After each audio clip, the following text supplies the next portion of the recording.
দিওয়ালিতে মুক্তি পেয়ে ভালোই ব্যবসা করে চলছে কোয়েল মল্লিকের স্বার্থপর।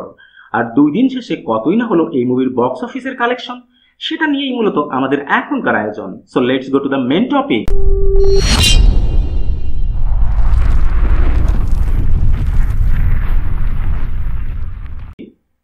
গতকাল অর্থাৎ 21 অক্টোবর সমগ্র পশ্চিমবঙ্গ জুড়ে 125টি সিনেমা হলে মুক্তি পেয়েছে ডিরেক্টর অন্নপূর্ণা বসু পরিচালিত কোয়েল মল্লিকের কেরিয়ারের সেরা সিনেমা স্বার্থপর।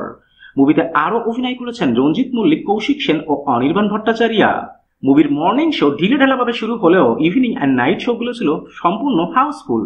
মুভির কন্টেন্ট এতটাই টাচিং যে অনেক দর্শককে এই মুভি দেখে চোখের পানি মুছতে মুছতে সিনেমা হল থেকে বের হতে দেখা গিয়েছে। Actually it's not a film, it's the real story. মুভির public response, word of mouth and critics review এতটাই পজিটিভ যে সেকেন্ড ডের প্রত্যেকটি সিনেমা হলের মর্নিং শোই হাউসফুল। আর প্রথম দিনে পশ্চিমবঙ্গের বক্স অফিস থেকে মুভি নেট কালেকশন তুলে আনে 9,70,000 টাকা। মুভির পাবলিক রেসপন্স এক্সট্রাঅর্ডিনারি হওয়ায় বুক মাই শো এর টিকিট বুকিং উইন্ডোজের ভাষ্য মতে আজ এই মুভি নেট কালেকশন তুলতে যাচ্ছে 15 লাখ রুপি। আর 2 দিন শেষে 1,50,00,000 রুপি বাজেটের এই মুভি পশ্চিমবঙ্গের টলিউড বক্স অফিসে টোটাল নেট কালেকশন গিয়ে দাঁড়িয়েছে 23 lakh rupee. That's it for today. আবারও দেখা হবে নতুন কোনো ভিডিওতে নতুন কোনো মুভির কালেকশনের রিপোর্ট নিয়ে। Till then tata and bye bye. আর হ্যাঁ, প্লিজ সাবস্ক্রাইব করতে ভুলবেন না কিন্তু।